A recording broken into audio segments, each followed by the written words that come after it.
Bom dia, pessoal. Tudo bem com vocês?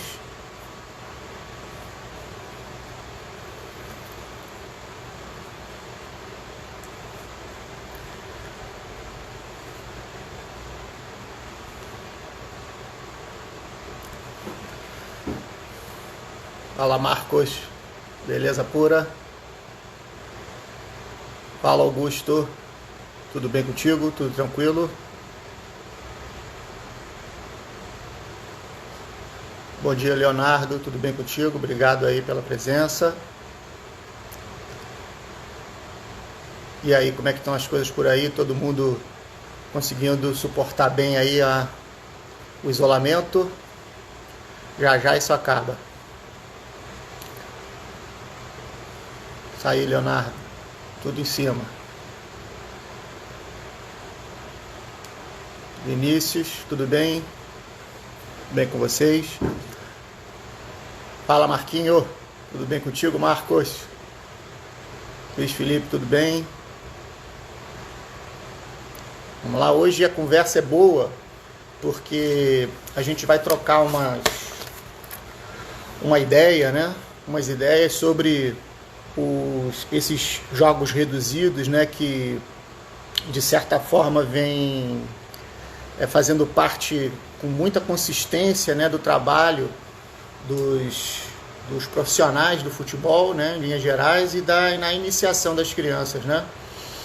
E aí, obviamente, a gente precisa ter uma preocupação grande para que eles possam cumprir esse objetivo, né, que é de desenvolver o futebol a partir dos jogos. E aí, obviamente, como qualquer método, a gente precisa ter noção dos conteúdos, do como controlar, daquilo que o profissional pretende desenvolver, né? Do nível de dificuldade, de complexidade da atividade para os iniciantes e para os que já são especializados, né? Então, assim, em linhas gerais, a conversa que a gente vai ter hoje é sobre isso. Como adequar esses jogos ao treinamento do futebol, né? Como fazer essa adequação, como fazer essa utilização. E aí a primeira parte importante para a gente entender esses jogos, né, e o porquê disso tudo, né, é a gente lembrar do passado, né? Lembrar do início, né? Para aqueles que são mais velhos, né, que tem mais tempo no futebol, se você for lembrar aí há 30 anos atrás, 35 anos atrás, uma época antes, né, das redes sociais, da internet, né, de todo esse desenvolvimento que a gente tem hoje, de toda essa tecnologia que a gente tem hoje, né, aportada em toda a sociedade, o futebol ele era desenvolvido a partir de jogos, sempre foi desenvolvido a partir de jogos. E jogos na mais pura essência, com qualquer bola, em qualquer lugar, em qualquer espaço, com qualquer número de participantes, na rua, na calçada, na quadra, na praia, enfim, sem nenhum tipo de limitação, né? Então, o mundo inteiro se interessou em como o brasileiro desenvolvia os seus atletas de futebol, né? E o mundo inteiro visitou o Brasil para conhecer essa forma, né? Esse processo de desenvolvimento de atletas brasileiros, e obviamente eles vinham ao Brasil porque eles vinham o efeito do nosso processo de desenvolvimento, que era aqueles atletas fantásticos, fabulosos que o Brasil sempre teve. Então, nessa perspectiva, o mundo veio ao Brasil assistir, visitar como as crianças aprendiam a jogar futebol. E, obviamente, ficaram encantados em observar que, a partir de jogos, com regras adaptadas, o brasileiro aprendia a jogar futebol. Obviamente que, como todo processo de aprendizado, o europeu, o americano, ele sistematizou para adequar essa forma de aprendizado as suas características, né? E aí, cada um mais ou cada um menos, inicia-se aí o processo de sistematização dos jogos. Eu me lembro que na década de 80, entre 80 e 90, os primeiros jogadores brasileiros de futsal que foram jogar na Espanha e foram muito requisitados pelos seus dribles fantásticos, né, eram, vamos dizer assim, solicitados que eles ensinassem como ele fazia aquele drible para os outros companheiros de equipe. E, obviamente, eles não conseguiam ensinar, porque eles mal sabiam como eles faziam aquele drible. E aquilo realmente foi uma solução que ele encontrou com base naquilo que ele vivenciou, né? Então não foi nada sistematizado. Então, assim, muito do jogador brasileiro era essa irreverência, essa forma um pouco previsível de resolver os problemas, muito com base no drible, muito com base no jogo individual, né? Então o jogador brasileiro, ele sempre se preparou no futebol informal, no futebol das ruas. Eu costumo dizer, né, que você vê uma criança, a criança já está brincando com uma bola na rua, numa praça. Então essa foi a origem. Então a origem do futebol, dessa ideia, né, dos métodos de ensino do futebol que a gente tem hoje, veio muito da nossa prática da rua, do dia a dia, da informalidade, né, que não deixa de ser jogos reduzidos. E a questão que a gente quer focar hoje é que, como após aquele evento traumático do 7-1 da Copa do Mundo, o Brasil ele acaba caindo numa crise existencial de métodos e de como ensinar. E aí é claro que sempre que a gente perde, né, é normal que a gente fique um pouco inseguro com relação àquilo que a gente faz. Então, nesse momento, é a hora de você realmente refletir sobre as suas convicções e com base em que você tem convicção de alguma coisa. Nesse caminho, a gente teve, ainda falando de 20 anos atrás, no mínimo, a gente tinha um futsal muito forte. A gente tinha um futsal e um futebol de campo combinados em idades pares e idades ímpares, ou seja, o futebol de campo ele sempre jogou as idades ímpares como seu melhor ano. Não tinha a quantidade de equipes que tem hoje, sub-10, sub-1, sub-não, eram as sub-13, 15, 17, sub-20 profissional. As idades menores ainda tinha alguma coisa também de desenvolvimento, mas sempre com base nas idades ímpares. O futsal, ele a priori, ele jogava com as idades pares. Então, como era a sequência? O menino, ele sempre estava no ano bom dele. Um ano bom dele no futsal, no ano seguinte era o ano bom dele no futebol de campo. No outro ano ele era o ano bom dele no futsal. Então ele acabava estando nas duas modalidades, mas ele dava ênfase mais ao futsal ou mais ao futebol de campo, dependendo do ano. E aí, até um determinado momento ali, entre os 13 e os 17, o menino acabava fazendo a ponte. A maioria migrava aos 13, direto para o futebol de campo, e lá ficava. E outros ainda continuavam no futsal até ali o 15 e o 17, aí dali ele fazia a opção dele. Esse modelo é o modelo brasileiro. É um modelo que tem os clubes de bairro, há 20 anos atrás, fortalecidos, ajudando nesse desenvolvimento. É um modelo que tem o futsal como base de entrada das crianças, né? Um jogo de 5 contra 5, um jogo jogado numa área menor, né? Com muito menos complexidade, e obviamente dando uma condição de que as crianças tenham mais contato com a bola. Então, assim, a priori, quem veio ao Brasil nos últimos 30 anos visitar os nossos processos de formação, conhecer os nossos processos de formação, via isso, né? E, obviamente, quando você vai ao fim, né, visita os atletas profissionais e pergunta como é que foi teu processo, o que você fez, a maioria deles afirma que jogou futsal, que veio do futsal para o futebol de campo. Então a grande maioria hoje dos atletas de alto nível do Brasil, eles têm alguma trajetória no futsal, principalmente na sua iniciação até os 13 anos. Só que, pessoal, isso aí ele é fruto do processo, né? Se o futsal acabar e se o futebol de campo, a grama, ficar hegemônica nos processos de formação, daqui a 20, 30 anos a gente não vai ter mais o jogador que passou pelo futsal, isso vai acabar. Mas isso não porque o futsal é bom ou é ruim, porque o processo vai tirar essa possibilidade das crianças jogar o futsal.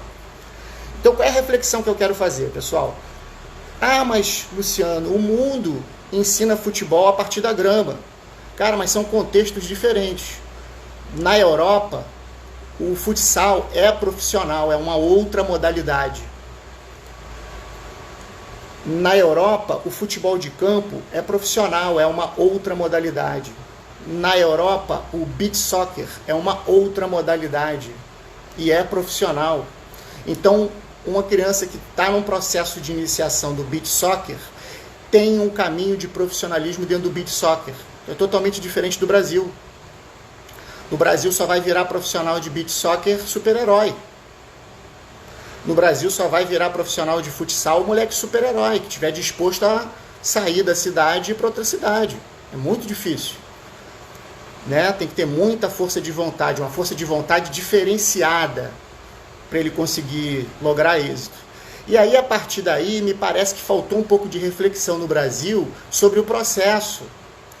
Então, por que a minha grande preocupação com isso? Que como o futsal está diminuindo um pouco a participação dele nessa formação das crianças, e que eu sou contra, né?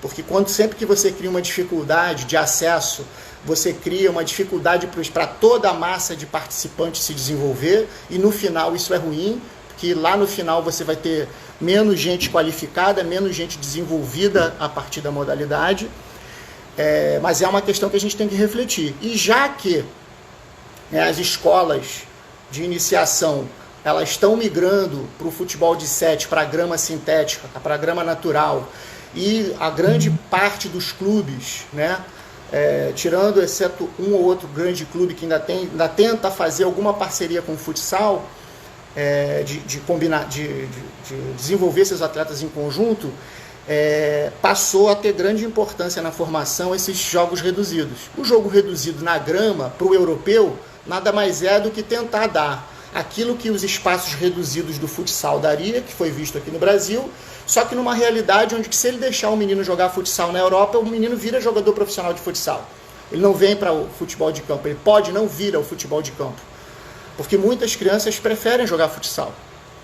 Eles só não ficam no futsal porque o futsal não tem um caminho profissional, talvez com tanto glamour, do que o futebol de campo. Né? Isso é uma questão toda de desenvolvimento da modalidade.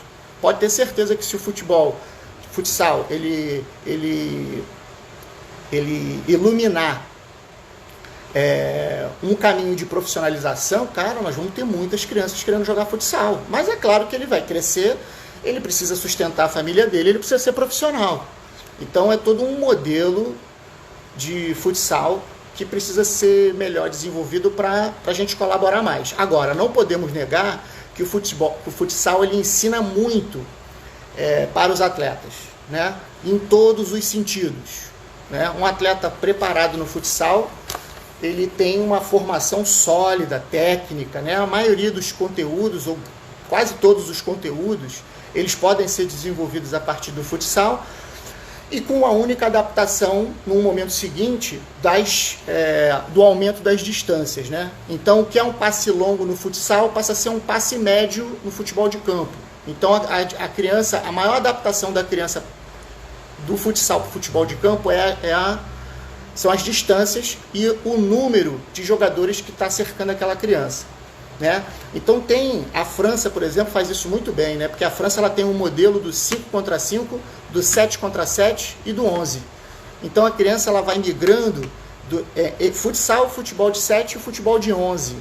E ali eles têm um modelo de evolução, né? Bem interessante, com base no aumento das áreas, com base no aumento do número de praticantes, de participantes no jogo e, obviamente, dando condição para a criança ir se desenvolvendo, né? Bom, então assim, passando por essa introdução, né, a primeira preocupação que a gente vai ter para contextualizar esses jogos, né, é o que a gente costuma dizer. O pessoal hoje em dia vem construindo uma fala equivocada quando você põe o método de ensino na frente de um planejamento, né? E o porquê que isso é equivocado? Porque hoje a gente tem muito acesso à informação.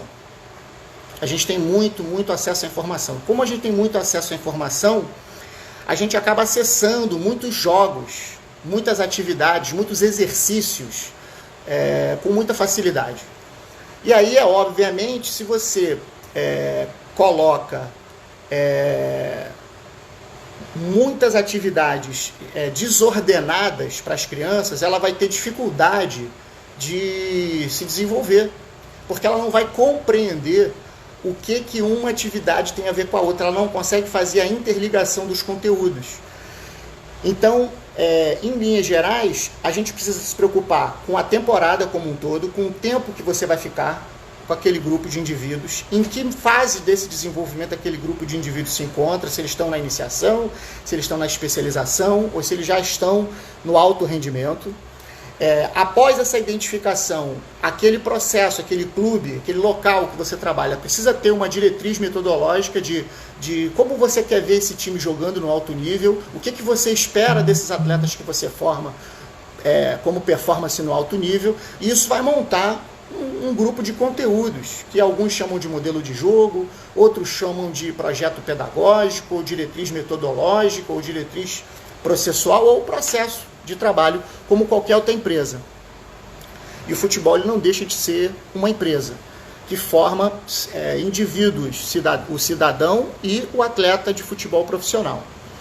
Bom, passando por essa etapa, você tendo um planejamento do ano inteiro, sabendo tudo que vai acontecer, tendo toda a sua visualização de infraestrutura, tendo todo um modelo de jogo de conteúdos que você precisa ensinar, porque você está numa escola de formação, numa academia de formação, você a partir daí tem o desenho do treino, o desenho do dia da atividade. Essa atividade, esse dia de atividade, você vai ter que fazer uma escolha. Qual método de ensino eu vou usar? Ou quais os métodos de ensino eu vou usar nas mais diversas atividades, às vezes numa mesma sessão de treino. Então, quando a gente fala equivocadamente as pessoas usam o termo metodologia, como, eu tenho uma metodologia própria. Então, isso é um equívoco. Metodologia própria, você não tem uma metodologia própria. Você tem um processo de trabalho onde uma parte pequena do teu processo de trabalho é o método de ensino que você escolheu, que você optou. Você tem um processo de trabalho. E o método, ele é uma fagulha dentro de um processo. E até porque você não toma essa decisão naquilo que você quer. Você toma essa decisão em cima do que toda a tua infraestrutura te oferece. Então eu não posso trabalhar o mesmo método que uma equipe de alto nível fora do Brasil opera. Eu não posso fazer daquele jeito, porque eu não tenho as mesmas pessoas, eu não tenho a mesma infraestrutura, eu não tenho os mesmos atletas, o mesmo potencial técnico, tático, físico, emocional. Então isso tudo precisa ser ajustado. Então não é porque um grande time de referência, que tem muitas conquistas, que tem muita tradição, faz futebol de um jeito, que aquele jeito é o melhor jeito para todo mundo. Isso é um equívoco, né? E esse equívoco ele vem muito sustentado em cima de uma fala repetida sobre o termo metodologia. Metodologia, gente, é o estudo do método. O que você vai aplicar com as crianças são métodos de ensino. E no futebol, em linhas gerais, você usa o método global, o método parcial e um híbrido, que seria o misto. Né? Sobre isso que a gente vai conversar. Os jogos reduzidos, eles são parte de um modelo global de ensino, do método global. Então, por que se faz muitos jogos? É a mesma resposta que eu daria para alguém hoje que trabalha com fitness e pergunta, por que faz tanto circuito hoje em tudo quanto é lugar? Por que tem tanta aula funcional em tudo quanto é lugar?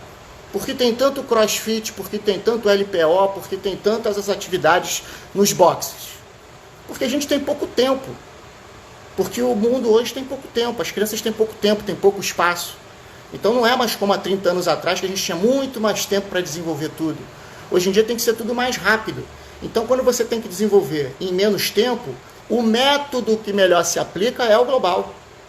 É o global. Agora, o que o profissional ele tem que entender? O que o método global, esses jogos reduzidos, agora focando só em jogos reduzidos, ele tem de bom, como eu posso aproveitar esses jogos, e o que ele tem de limitação, e como eu posso neutralizar essas limitações dos jogos. Então eu preciso reconhecer os pontos positivos, os pontos negativos do meu método, para eu poder criar as neutralizações dentro do meu processo de trabalho. Tá? Então, o primeiro questionamento que a gente faz é como que a gente controla, né, esses jogos reduzidos. Então, o controle desses jogos reduzidos, ele é bem, de certa forma, complexo, porque você precisa, por exemplo, ter as imagens dos treinos, para você fazer um scout diário de como aquela equipe se controlou, que é algo muito complexo, até para os times que têm a maior infraestrutura.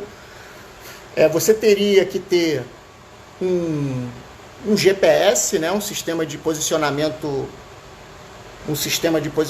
global, que também vai te dar uma medida de efeito daquelas ações táticas e técnicas que são desenvolvidas a partir dos jogos, né, reduzidos. E você vai ter também o que é o mais simples, o que é mais viável de ser utilizado, que é a percepção subjetiva do esforço, né? Tem muita gente que não sabe utilizar bem, não conhece os pressupostos da ancoragem e a validade da percepção subjetiva do esforço, que é, sim, a opinião do praticante. E ela está inserida com uma série de problemas metodológicos. Mas entre você não ter equipamento nenhum, não ter controle nenhum, e você ter a percepção subjetiva do esforço, a percepção subjetiva do esforço passa a ser muito importante. Eu uso a percepção subjetiva do esforço, mesmo tendo imagem e o equipamento de posicionamento global, o GPS. Porque eu acho que é uma medida complementar. Eu acredito que a criança precisa conhecer o próprio corpo, e a partir aí dos 6, 7 anos de idade, a gente já começa a ensinar a criança a reconhecer essa percepção subjetiva do corpo. É claro que ela com 6, 7, 8, 9, 10 anos, ela não vai usar muito bem essa ferramenta, porque ela está em processo de aprendizado. Mas com o passar do tempo, você está dando a possibilidade, interagindo com essa criança para ela conhecer melhor o corpo dela. Isso vai ser muito importante quando ela estiver na idade adulta. Cara, tem muitos atletas profissionais que não reconhecem o próprio corpo.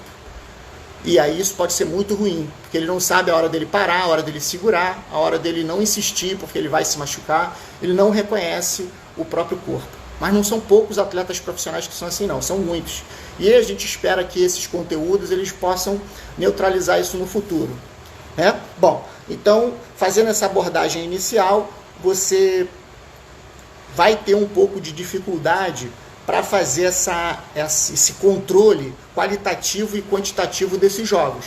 E é por isso que o GPS entrou com tanta força, tá? Porque apesar do GPS não conseguir te dar um retorno qualitativo, ele te dá um retorno quantitativo. E o que eu costumo dizer, né? Já que você vai ter muita dificuldade de fazer a imagem de todos os treinos, para você ter sim um levantamento nota 10, faz o levantamento das imagens e do scout dos jogos e observa, a partir desse efeito qualitativo dos jogos, você entra com esse conteúdo para fazer a neutralização desses efeitos negativos a partir do treino, que é a causa. Né? Então, assim, eu acho que a forma mais inteligente de você lidar com isso, economizando energia, seria você ter uma boa análise dos jogos, né? Um bom scout dos jogos, trabalhar esse conteúdo dos scouts dos jogos para justificar a confecção dos mini-jogos ou das sessões diárias. E isso tudo, vamos dizer assim, respeitando o modelo de jogo, né? O teu currículo de formação dos seus atletas e respeitando a periodização. E aí para frente a gente vai falar um pouco sobre isso. O Felipe fez uma pergunta aqui, se uma forma de controle de carga interna seria em termos do PSE e PSR. Então, exatamente, o PSE seria o esforço após, até 30 minutos após a atividade, né? Normalmente ali nos 15, 20 minutos, onde ele responde sobre a percepção subjetiva de esforço de toda a atividade que ele fez. E a percepção de recuperação, eu particularmente, eu gosto de fazer essa pergunta antes da sessão, em pré-treino. E aí ele vai dizer o quanto ele está descansado para fazer aquela atividade do dia.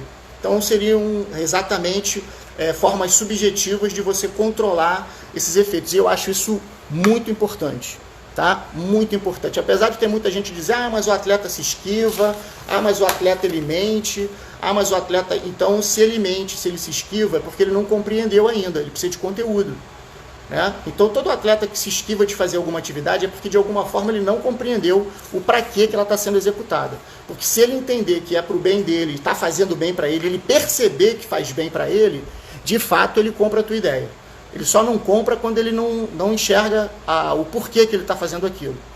Né? E não vê nenhum tipo, não consegue concretamente observar os benefícios disso.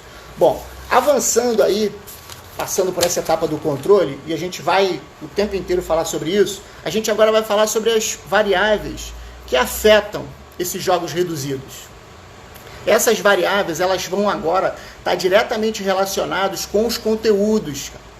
O que você faz todo dia é o que é realizado no dia do jogo. Aquelas ações bem-sucedidas do dia a dia são as ações que a equipe vai realizar com sucesso no dia do jogo. Obviamente que a oponência, e você, treinador, ter noção de quem é o teu oponente do final de semana é muito importante. Porque muitas vezes você está num caminho correto, você está num caminho bom, você está desenvolvendo os atletas, porém o oponente está muito mais desenvolvido que você. Então o oponente ele pode te neutralizar com muita facilidade. E isso, pessoal, no ambiente profissional, lá no alto nível, isso tem uma interferência, obviamente, do bom investimento que os gestores fazem na equipe. Né? Você poder contratar atletas profissionais com experiência e com habilidade embarcada, instalada em alto nível, faz toda a diferença. Né? Em todo sentido. Né? Na base, cara, tá todo mundo aprendendo. Então, na base tem alguns indicadores, vamos dizer assim, que muitas vezes você tem que saber ponderar. Você vai jogar contra uma grande equipe que tem toda uma infraestrutura absurda, que consegue ter força de captação para captar os melhores atletas do Brasil. Cara, você tenta fazer o teu melhor, mas o adversário está num momento de desenvolvimento muito superior ao seu. Então não quer dizer que seu trabalho é ruim. Só que quando você não tem um processo de trabalho bem solidificado, consolidado, cara, corre o risco desse vendaval atrapalhar o teu processo. E aí você vai ficar sem controle. Aí você vai perder a tua identidade. Né? E identidade aí é fundamental. Identidade não é ser cabeça dura. Identidade não é ser radical. Né? Identidade é ter as convicções com base em evidências sólidas daquilo que você faz. Então não é porque teve um indicativo que é a derrota, que é um indicativo, mas é um indicativo que precisa ser ponderado. Né? Você precisa criar outros indicadores de qualidade para você avaliar o teu trabalho. Bom, voltando para as questões que afetam os jogos reduzidos, o primeiro aspecto é a área do jogo. E é um primeiro aspecto que a gente tem que ter muita preocupação. E eu não vejo a preocupação nos profissionais, eu vejo pouca preocupação com a área do jogo. Cara, a gente não pode esquecer que o objetivo final desse trabalho, dessa atividade, desses jogos, cara, é um campo de 100 por 64 no mínimo. Quando eu digo 100 por 64, eu estou falando de uma área quadrada por participante de 291 metros quadrados para cobrir. Físico, técnico, tático e psicológico. Futebol, tá? Então, quando eu tenho um jogo de 100 por 64, cara, não fica surpreso não, tá, pessoal? Você não pode ficar surpreso com isso. Você treina as crianças, os iniciantes, os que estão em especialização e os profissionais para jogar num campo de 100 por 64, isso é a menor medida internacional. O campo ele pode chegar a ter 110 por 75 ou mais. Então eu estou falando aí de uma expectativa de cobertura individual num jogo de 11 contra 11 de 291 metros quadrados a 375 metros quadrados por participante. Pô, cara, tu vai fazer isso com um jogo de 30 por 30? Pô, tu vai conseguir fazer isso? Pelo amor de Deus, gente. Eu fico muito preocupado com isso. Você vai desenvolver a semana inteira jogando num espaço de 30 por 30, de 45 por 35, e vai jogar um jogo de 110 por 75 bem jogado? Pelo amor de Deus, gente. Me ajuda. Pô, é como se eu pegasse um corredor de maratona e colocasse o cara para correr, 5 quilômetros, e achar que ele vai na maratona fazer milagre. Ou seja, nessa perspectiva, o dia do jogo, cara, passa a ser um baita desafio. O dia do jogo, é a subida do Everest. O dia do jogo é um esforço absurdo, é um esforço máximo. O cara tem que se doar com tudo. Não vai aguentar jogar 80 jogos num ano, gente. Pelo amor de Deus, me ajuda. Não vai aguentar jogar 80 jogos, vai se machucar. Vai se machucar todo dia, Não está acostumado nem a treinar, Pessoal, nós temos que ter objetividade. O que você está treinando? Futebol. O Flamengo, na década de 90, jogava 50 jogos, salvo engano. A partir dos anos 2000, passou 40 jogos, se eu não me engano. A partir dos anos 2000, o Flamengo jogava 60 jogos e hoje joga 80, mais de 80. Isso quer dizer 2 jogos por semana. Isso, eu estou fazendo uma divisão matemática e não é isso. Tem semanas que tem 3 jogos, cara, esse é o desafio, Não adianta você fugir disso.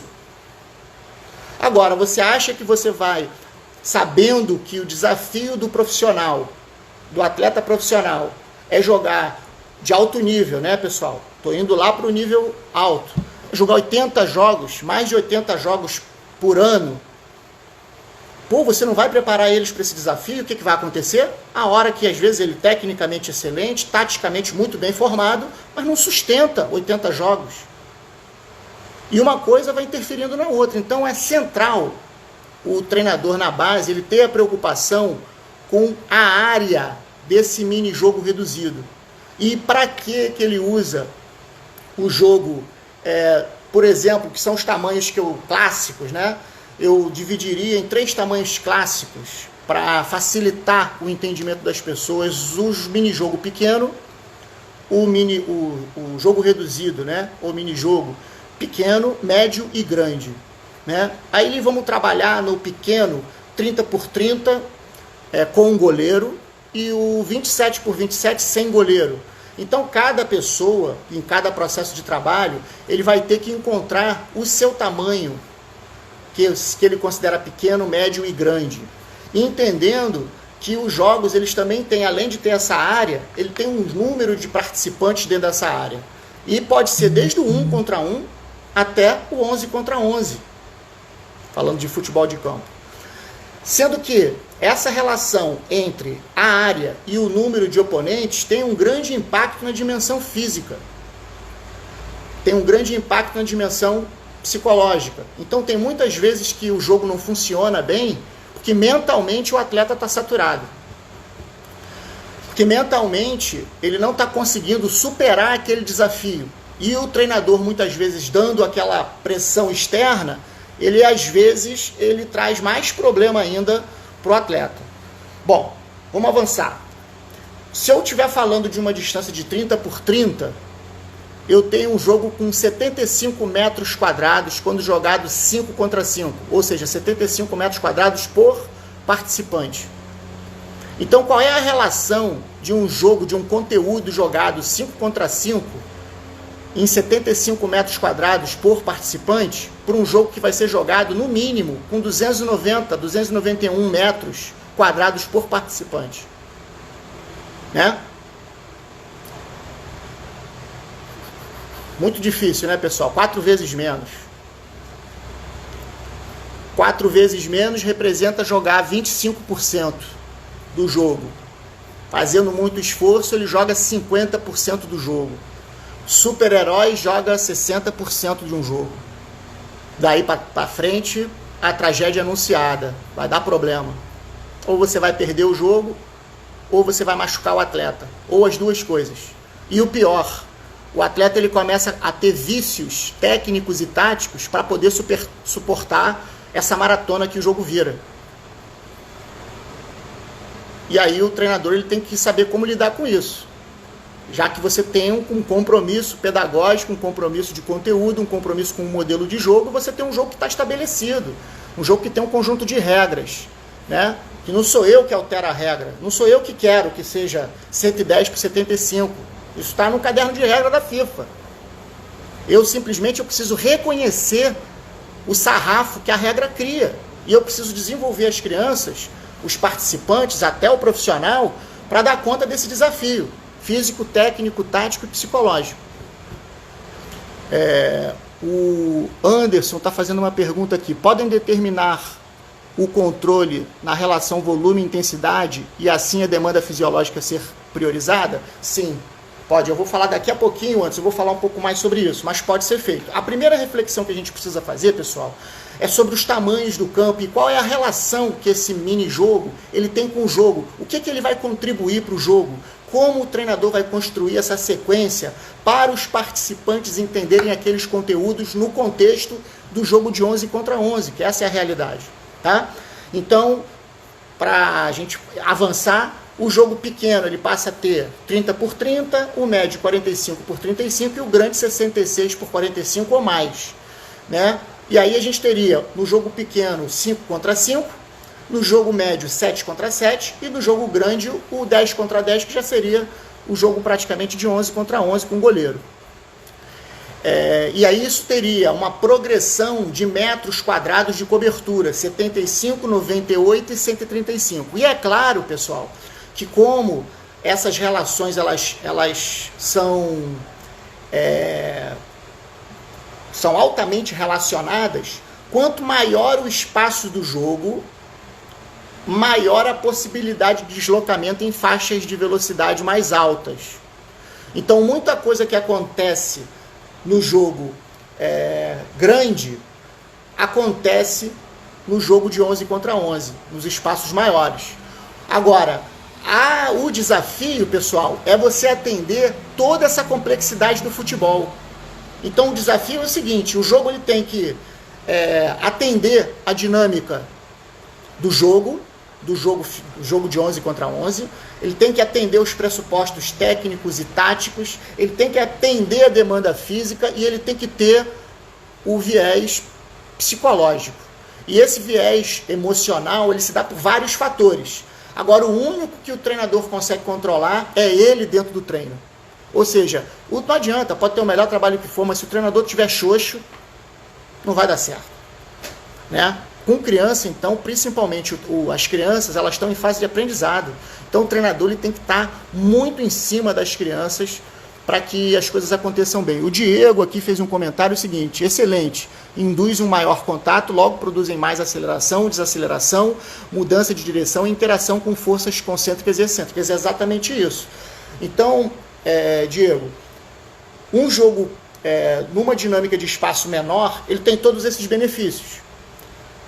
Mas, em contrapartida, ele tem uma limitação que ele não te dá os estímulos maiores do jogo, nem te tira daquele centroide de 9 metros, que é o que ele vai ter ali nesses jogos, principalmente no pequeno e no médio. No grande não, no grande você já pode ter as inversões de jogo, os passes longos, que é muito importante também para o desenvolvimento dos jogadores. Né? Então, assim, avançando dessa dinâmica, uma questão importante que a gente já tem até algum respaldo teórico para falar sobre isso, é que os jogos de 2 contra 2, nessa distância de 30 por 30, apesar de ter muito espaço, e se estiver bem motivado pelo treinador, ele tem grande potencial de condicionamento físico. O problema é que você esbarra com o tempo. Pô, imagina você fazer áreas de 30 por 30 para jogar jogos de 2 contra 2, não é viável. do ponto de vista estrutural para você fazer isso. Você teria que ter muita infraestrutura para treinar as crianças. E, assim, praticamente ninguém tem tanta capacidade de fazer isso, assim, no meu olhar, aquilo que eu consigo enxergar nos dias de hoje. Então, a partir daí, a gente vai ter sempre uma limitação dos jogos do ponto de vista fisiológico quando comparado com o jogo de 11 contra 11. E essa limitação é o que a gente vai ter que tentar controlar de algum jeito. Então, o treinador, ele teria a área do jogo para manipular, ele tem o número de participantes de oponência para manipular, e isso tudo tem que estar encadeado com o sistema, com como ele quer jogar, com o que ele ensina, com quais são os fundamentos técnicos que ele precisa desenvolver, o que ele quer desenvolver. E isso é uma decisão que cada um dentro do seu contexto vai ter que ter, vai ter que assumir, né? A manipulação concorrente entre a área de jogo e número de atletas, isso é uma questão que o treinador precisa estar muito atento, né? Você deixar áreas muito grandes com poucos jogadores, você deixar áreas muito pequenas, muito congestionadas por atletas, isso tudo vai aumentar muito a complexidade ou diminuir muito a complexidade do jogo e vai ter um efeito sobre as 4 dimensões básicas aí do futebol absurda. E o treinador precisa. Por isso que eu digo, qual é a grande complexidade dos jogos, né? Do treino? É que ele tem que estar alinhado com o modelo de jogo, com uma periodização e com os conteúdos que vêm sendo apresentados nos jogos. Então, o treinador ele precisa estar fazendo esses ajustes semanais de conteúdo para que as coisas deem certo. Bom dia, Sávio, prazer te ter aí também. Muito bom ter você aí, um grande profissional. Bom, um quarto item de manipulação que pode afetar seria a manipulação das regras, né? Que o português ele fala ele cita o termo constrangimento, né? E já tive conversa com muitos treinadores e vários treinadores já me relataram que usa um determinado constrangimento para que numa determinada situação um atleta que está com um comportamento equivocado se mude a forma de proceder dentro da mesma situação. Então é uma forma que o treinador tem, a partir de uma regra que está exposta para todas as pessoas, mudar às vezes comportamentos específicos de alguns atletas que podem fazer muita diferença. Essa manipulação das regras, cara, é fundamental para alinhar o jogo ao modelo de jogo proposto. Se você não tiver essa capacidade dessa adequação, o minijogo ele simplesmente está lá ocupando o tempo das pessoas, mas ele efetivamente ele não altera os comportamentos do participante no dia do jogo. Essa modificação da regra ela pode ter uma ênfase para adequar ajustes de posição corporal frente ao campo, ajuste de desenvolvimento na técnica, ajustes de posição coletiva, sincronia de alguns movimentos. Deixa eu ler aqui.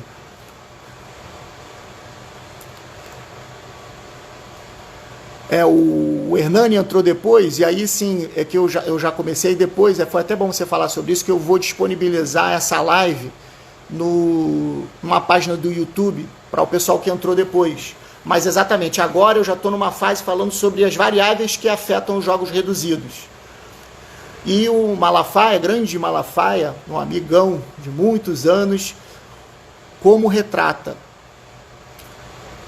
jogos em área total com coringas, ou seja, vantagens numéricas nas 3 ou 4 áreas pré-estabelecidas pelo treinador, método onde a área utilizada é a do jogo, exatamente. Também é uma outra possibilidade de você entrar com esses coringas e não deixa de ser uma manipulação da regra. Então, a manipulação da regra é uma questão de necessidades da situação, do processo de trabalho, que tem que estar totalmente adequada à capacidade dos seus atletas, né? E essa capacidade lá na frente vocês vão ver que é uma preocupação que a gente vai ter que ter, porque ela passa a ser uma limitação desses jogos reduzidos. Bom, avançando, a entrada dos goleiros. Então, assim, retirar os goleiros dos pequenos jogos é uma alteração da regra, porque o goleiro, ele participa do jogo. Então, quando você tem um mini-jogo, numa distância de 30 por 30, com o goleiro, você tem um jogo. Sem o goleiro, você só tem um alvo. Então, é claro que o jogo fica menos rico sem o goleiro. O jogo com o goleiro, ele fica mais rico, ele é mais complexo.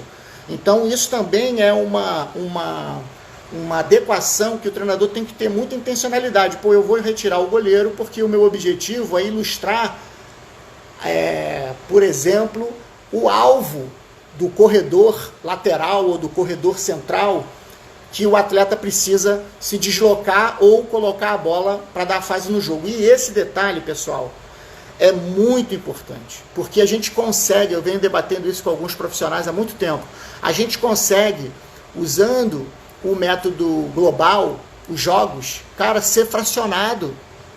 Se o treinador não tomar muito cuidado, você usa um jogo, crente que, assim, com uma convicção, com fé que você está desenvolvendo um trabalho global, e na realidade você está fracionando o jogo. Por quê? Porque na sequência real do jogo de 11 contra 11, você tem as 4 fases do jogo interligadas. Você tem uma fase ofensiva, uma fase defensiva e as suas transições. Então, quando você foca num trabalho que ele inicia e termina numa única fase, você está fracionando o jogo. Então, é um outro detalhe de complexidade para a gente aplicar jogos de forma robusta, é você minimamente apontar a fase que veio antes, a fase que você quer desenvolver e a fase que vem depois. Então, não adianta, vou dar um exemplo, de você ter um jogo de fase ofensiva, onde você encerra a fase ofensiva num chute ao gol. O que é a fase, obviamente, depois dessa fase ofensiva? O atleta, ele faz a transição para defender, pô. Ele tem que perseguir o novo portador da bola. Então, se você fraciona esses jogos em fases e não tem esse cuidado de apontar a fase que veio antes e a fase que vem depois, você treina muito bem uma fase, mas não treina as fases que são próximas àquela.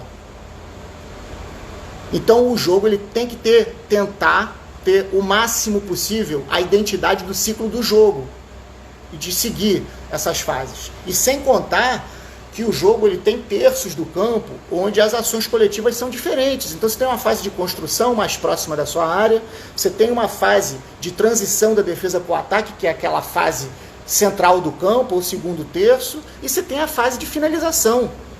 Só que essas fases, essas 3 fases, se você não tomar cuidado, você tem uma desconexão desses conteúdos.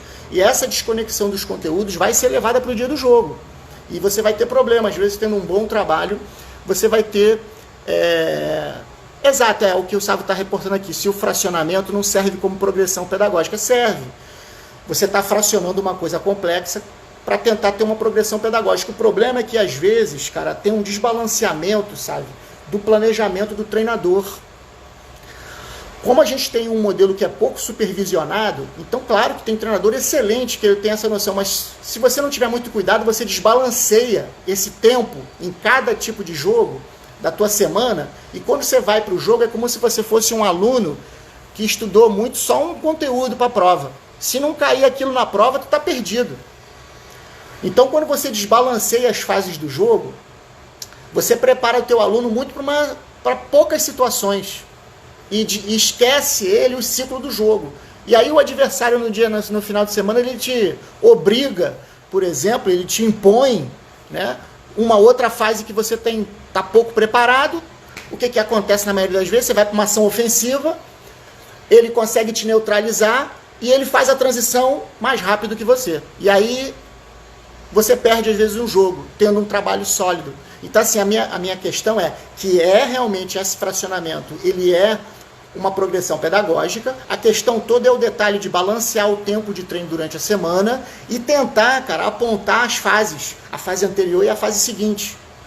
Você tem o que você quer desenvolver no meio, mas não deixa de apontar a fase anterior e a fase seguinte, para o atleta não perder aquele hábito do ciclo de atacar e defender, de atacar e defender, de atacar e defender, de andar para frente e andar para trás. de agrupar e desagrupar.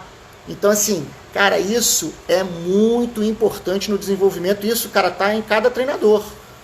E é obviamente que em estruturas organizadas está pela supervisão do trabalho como um todo, né?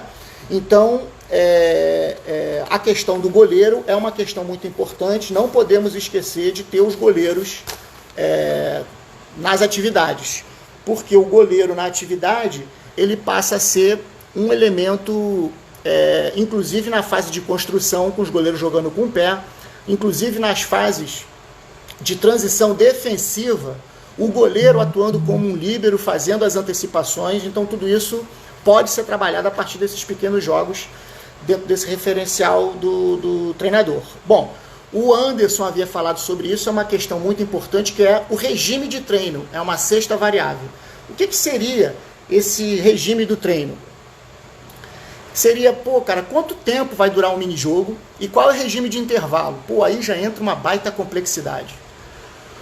Porque, exatamente, sabe, eu estava falando das fases desconectadas. O coach Marcos Menezes fez uma pergunta dizendo: como treinaríamos a fase defensiva integrando com o antes e depois? Então, Marcos, você vai ter a fase defensiva. A gente já tive um debate desse com um treinador muito importante. Cara, não adianta você ter uma boa defesa se você não tem uma boa transição. Então, a princípio, se você entender que o início, né, que a tua defesa está equilibrada, né, que o adversário tem a posse da bola, você pode iniciar pela defesa e dar a sequência na transição. E essa sequência na transição é o que eu estou falando, só que essa transição, dependendo da altura do teu bloco, ela está muito lá atrás. Entendeu? Ela está lá no primeiro terço de construção do teu time. Então tu tem 2/3 do campo para vencer para frente. Então, se você não estruturar na cabeça das crianças ou dos participantes ou até do profissional como fazer essa transição, quem vai fazer essa transição, como essa bola, como é a velocidade dessa bola por esses outros 2/3 do campo, tu vai ter uma excelente defesa, vai de repente até saber sofrer, eventualmente vai ter uma transição ruim e a partir dessa transição ruim você vai deixar de ter êxito na baliza do adversário fazendo mais gols, entendeu? Então é essa que é a minha preocupação. Se o recorte do jogo para você é a posse tá com o adversário, a defesa está iniciando, mas ela tem que ter a transição. Se o recorte do início do jogo tá, a posse de bola é minha e eu estava fazendo uma transição para o ataque e perdi essa bola, estou fazendo uma transição para defender em cima da minha transição equivocada, já é uma outra forma de jogar. Se eu estou com um ataque posicionado no campo do adversário e o adversário tem uma transição, essa defesa vem depois de uma transição. São situações totalmente diferentes do jogo. E são situações que podem acontecer. Tá? Aí tem vários conceitos individuais e coletivos de cobertura da bola, de aumento de número de participantes por setor do jogo. Enfim, avança, né? Avança. Bom, falando agora sobre o regime de treino, duração e intervalo. Aí foi a pergunta que o Anderson fez, né? Quanto tempo vai levar esse minijogo? 5 minutos? 10 minutos? Como é que é a rotação dele? Como é que você mantém o jogo sem o jogo ficar xoxo? Tem que ter infraestrutura, tem que ter gente em volta, tem que criar um procedimento para execução do minijogo com bolas em volta para a bola estar acelerando o máximo de tempo a atividade, para ela manter um ritmo. Só que ela vai ter um tempo e um intervalo. E aí esse intervalo e esse tempo aí vai ter toda uma relação com relação ao tamanho de metro quadrado, que foi aquilo que a gente conversou. Então, se você tem um jogo de 5 contra 5, numa distância num espaço de 30 por 30, né, você tem um jogo com 75 metros quadrados por atleta, para cobertura. Só que o jogo no domingo é de 300 metros para cobertura. Né? Então, assim, a gente tem que analisar muito esse detalhe da duração e do intervalo. O que na maioria das vezes acontece quando tecnicamente os times são muito parecidos, são muito iguais, outros fatores vão fazer a diferença no dia do jogo. E um deles é essa capacidade de sustentar as ações táticas por mais tempo. Né? Então são algumas perguntas que a gente fala, que a gente faz, e as pessoas às vezes têm dificuldade de me responder. Quantas transições tu faz no jogo, em média, quanto tempo você fica no bloco defendendo. Então as pessoas não sabem. Então se você não sabe o que vai acontecer no dia do jogo, como é que você vai treinar? Né? Então o mínimo de informação do dia do jogo as pessoas precisam ter. Ou um referencial teórico dessas quantidades, para você perseguir. Né? Senão você fica sempre no vazio. E aí você fica, na medida que você vence, você tem um retorno positivo. Na medida que o dia de final de semana você perdeu, tem que mudar tudo porque está tudo errado. Então esse tipo de base, vamos dizer assim, de evidência, é que você precisa ter. Bom, a intervenção do treinador, eu já até falei sobre isso, que é uma 7ª manipulação que é muito importante. Cara, treinador não pode ficar xoxo dentro do campo, o treinador não pode ficar passivo, cara, o treinador tem que mostrar para os atletas com um exemplo próprio como executar, no sentido não no gesto de fazer para os atletas, cara, mas os atletas têm que ver que você está querendo que aquilo aconteça, eles têm que comprar a tua ideia. Então um grande convencimento que o treinador faz é quando ele acredita naquilo que ele está fazendo e ele vai para o campo com muita convicção, né? Então tem que ter essa convicção, tem que ter essa energia todo dia, em todo o treino. E é claro que o treino tem uma modulação, e essa modulação, o treinador ele vai ter os elementos de controle junto com ele para não se exceder todos os dias, cara, mas todo dia ele tem que ter energia. E não é porque ele está num jogo de 5 contra 5 que não tem que ter energia. Só que a energia tem uma limitação do próprio jogo, que é nessa limitação que eu queria conversar com vocês, que é normal a gente fazer uma comparação desses mini-jogos com o jogo real, com o jogo de 11 contra 11. E aí, quais são as grandes limitações, né, dos mini-jogos? Para que a gente possa neutralizar isso. Vamos usar os mini-jogos? Vamos. Vamos adequar eles ao nosso modelo de jogo, vamos adequar ele à nossa periodização, sem problema nenhum, vai ser ótimo, porque ele é muito motivador, tem muitas vantagens. Vamos manipular eles a partir desses 9 itens que desses 8 itens que a gente conversou aqui. Vamos manipular eles em cima desses 8 itens. Agora, quais são as grandes limitações? Então, os minijogos têm uma grande limitação para o treino de alta intensidade. Então, eles têm uma dificuldade nas demandas mais intensas do jogo. Então, esse é um grande limitador. Então, para as demandas mais intensas do jogo, você tem que fazer algum tipo de complemento, algum tipo de ajuste para que você tenha um efeito positivo desses minijogos. Tá? Ele, por si só, ele não vai dar essa capacidade para os atletas. Aí eu estou falando de processo de formação. Tá? O atleta profissional, se ele já vem com a capacidade instalada há muitos anos, ele pode até fazer esse mini-jogo, que a gente quer só manter ele naquele alto nível. Mas você tem que ficar esperto, porque ele pode se descondicionar. Tá? Porque o grande estímulo que ele recebe são os 90 minutos de jogo que ele joga. Então, a partir do momento que ele para de jogar os 90 minutos do jogo e que ele entra nesse ritmo só com esses treinos não vão manter esses atletas em alto nível, se ele não estiver recebendo a carga no dia do jogo. Né? Se ele não estiver recebendo o estímulo físico, técnico, tático, psicológico, a demanda do jogo.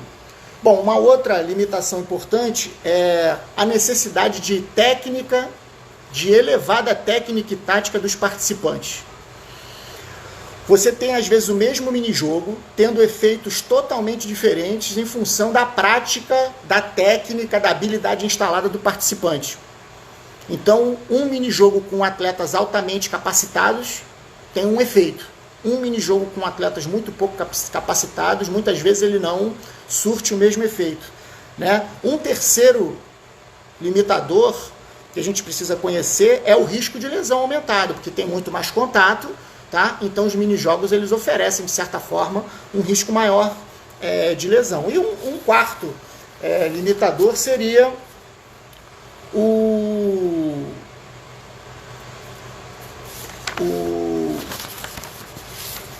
além desse risco de lesão dos atletas, seria a dificuldade do controle, né? Que aí você vai ter a percepção subjetiva e o GPS, né? Bom, pessoal, o meu tempo aqui da minha live está terminando. Eu peço a vocês que enviem as perguntas e agradeço muito a participação de todos. Vou manter essa live no YouTube. Um abraço.